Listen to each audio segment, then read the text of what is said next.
Welcome. Happy Easter. Christ the Lord is risen. Oh yes, he is risen indeed. This is an Easter that is strange and different, that's for sure. On top of the COVID crisis and remote worship, it is my last Sunday as your pastor. When this service concludes, I will be officially retired. Recently, a couple of my colleagues, when they heard I was retiring on Easter, said, "Are you sure you want to do it on Easter?" I rather felt like I was about to do something naughty, like initiating a particularly mischievous senior prank, or something extraordinarily daring, like going bungee jumping, or something unmentionable, like a young girl deciding to lose her virginity. Are you sure you want to do it on Easter? But I think Easter is a perfect time to do it, retire that is. Of course, I will miss all of you, and at some point in the future we will get together to celebrate my leaving and our new journeys. For now, let's just say that we have had a great run together, over 14 years. And if we truly believe that all was made new on Easter morning, that love lived on and overcame hatred and malice, that the world was reborn, how fitting to trust that I as your pastor and you as a congregation will also, with God's help, embrace rebirthing ourselves, embarking in new directions, beginning new journeys. But today is so much more than about my retirement. It is about resurrection, about the words that Desmond Tutu once spoke. Goodness is stronger than evil, love is stronger than hate, light is stronger than darkness, life is stronger than death. Victory is ours. And so today, sheltering at home as we have been instructed to do, we celebrate the miracle of Easter. And we will do that here by continuing in the Godspell music tradition of being joyful clowns for Christ.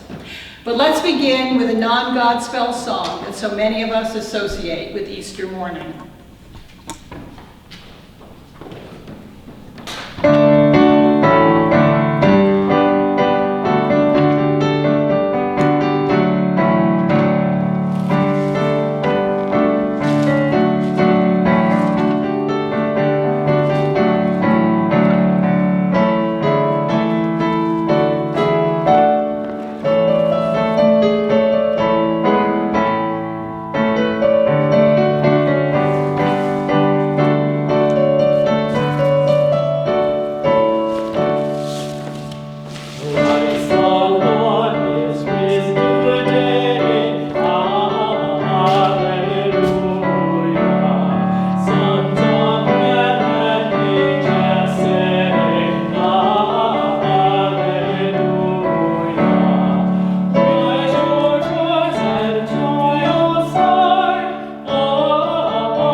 Early on the first day of the week, while it was still dark, Mary Magdalene...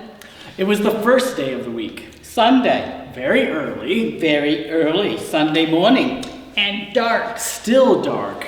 Early on the first day of the week, while it was still dark, Mary Magdalene went to the tomb and saw that the stone had been removed from the entrance. The stone had been moved. The door of the tomb was gaping open. The tomb had been disturbed.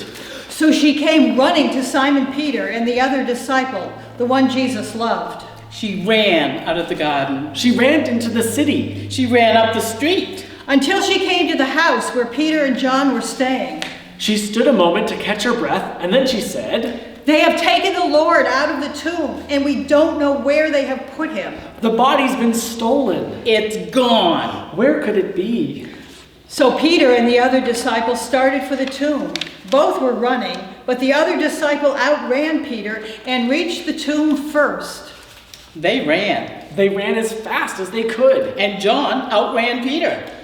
John bent over and looked in at the strips of linen lying there, but he did not go in. He was cautious, He leaned into the tomb to see where the body had been. but all he saw were the strips of linen wrappings lying there on the cold slab. The body was gone. But the wrappings were left where they had been. Then Simon Peter, who was behind him, arrived and went into the tomb. Peter burst into the tomb. No stopping him.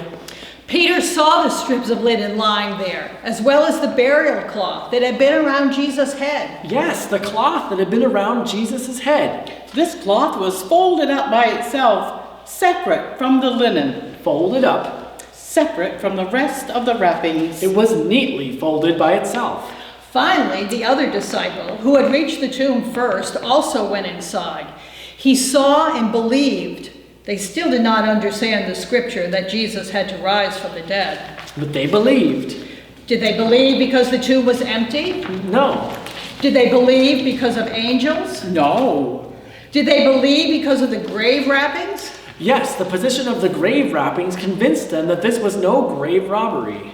No hurried taking of the body for some unknown reason. The grave wrappings were intact. They were still coiled where the body had been. Peter believed, John believed. and they were amazed. Then the disciples went back to their homes, but Mary stood outside the tomb crying. She wept. She shed tears of grief, Tears of sorrow. tears of unbelief. As she wept, she bent over to look into the tomb and saw two angels in white seated where Jesus' body had been, one at the head and the other at the foot. One at the head, The other at the foot.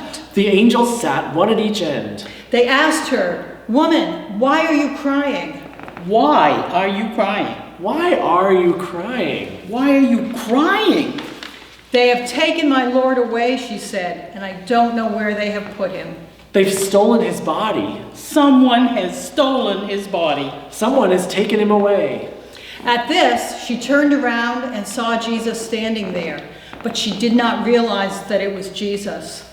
"Woman," he said, "why are you crying? Who is it you are looking for?" Thinking he was the gardener, she said. She supposed he was the gardener. She didn't recognize him at all. Thinking he was the gardener, she said, "Sir, if you have carried him away, tell me where you have put him, and I will get him." Tell me, Please tell me. and I will get him. Jesus said to her, "Mary." Mary, Mary. She turned toward him and cried out in Aramaic, "Rabboni," which means teacher. Rabboni, Rabbi. teacher. Jesus said, "Do not hold on to me, for I have not yet returned to the Father. Go instead to my brothers and tell them, I am returning to my Father and your Father, to my God and your God." Then Mary Magdalene went to the disciples. Did she run this time? Did she walk? Did she hurry? Or did she take her time thinking over the wonders of the wonderful news? Then Mary Magdalene went to the disciples with the news, "I have seen the Lord," and she told them that he had said these things to her. I have seen the Lord. I have seen the Lord, she said. Of all the disciples, Of all the male apostles, of all his followers of note and renown, Mary Magdalene received the blessing, to be the first. to say the words, "I have seen him." I have seen Jesus. I have seen the Lord.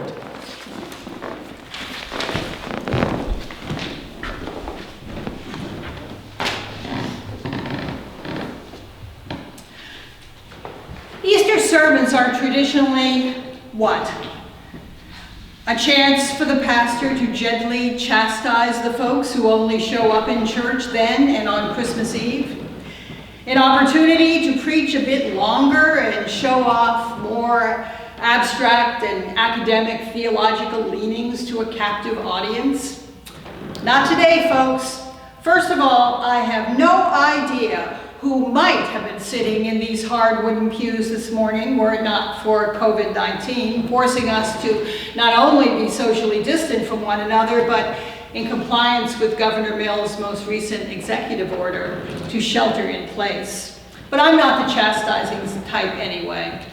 Second, I don't have a captive audience because you can turn off this YouTube video whenever you want. And we all know that's a lot more convenient and less guilt-invoking than falling asleep in church. But I don't intend to preach a longer than usual sermon today anyway. Brevity above all this morning. So I simply want to point out two things about the version of the Easter story that you just heard. First, in contrast to the other gospel accounts, Mary Magdalene did not discover the empty tomb at dawn, at sunrise, at that in-between time of first light. In John's account, Mary made her way to the rock tomb in the garden when it was still dark. There was no warm sun. There was no sparkling dew on the grass. There was only night. There was only darkness. There was only hopelessness. There was only despair. And that is an important observation for us today, when our world too is dark, when our lives are like night, when we feel hopelessness begin to close in around us and despair to envelop us as COVID-19 continues to spread and ventilators and hospital beds become more scarce and death tolls rise. But as Mary discovered, God continues to work in the dark. In some ways, God does God's best work in the dark. God brought the Hebrew slaves out of Egypt in the dark. God walks with us in the valley of the shadow or darkness of death. And of course, there is the resurrection. God achieved in the dark the essence of God's dream for the world, where life wins, where hope wins, where love wins. Remember that in the days to come. And second, how ironic that Jesus tells Mary not to touch him. It is the original social distancing. And yet, in the end, touch is not what matters most. He calls her name, and she recognizes him. And the love between them explodes across all the social distance that separates them. And so for us today, remember that handshakes are friendly, to be sure. Hugs are nice. But saying one another's name, recognizing each other as individuals with our own set of fears and needs, saying one another's name by words of love spoken to each other and acted upon in new ways, will connect and interconnect us until a strong and sacred web is formed.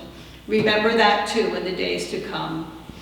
And so this year, as we shelter in place and wonder if we are doing all we can to protect ourselves and our families from this virus, maybe our Easter message is simply this. First, watch for God in the darkness, because Jesus, who embodies God's dream, has been set loose in the world and will break through whatever darkness we find ourselves in to light our way. We are not alone in this. And second, even though we cannot touch, all is not lost. We remain connected the world over if we will only continue to say each other's names and act with love. Maybe that is what resurrection really means this particularly crazy Easter morning. I certainly hope so. Amen.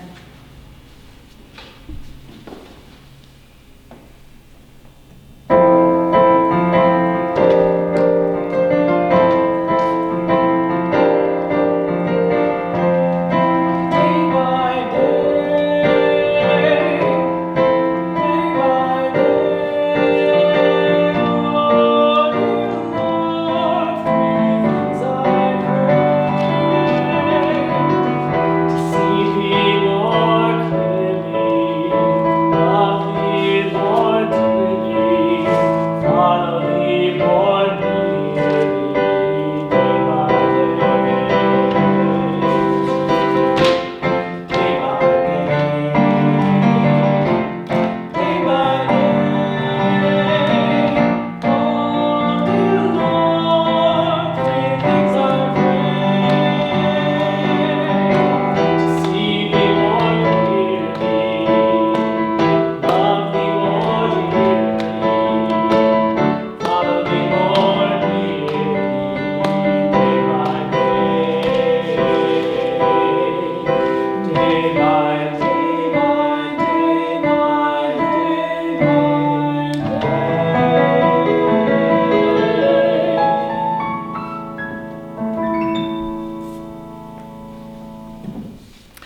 Let's be in the spirit of prayer.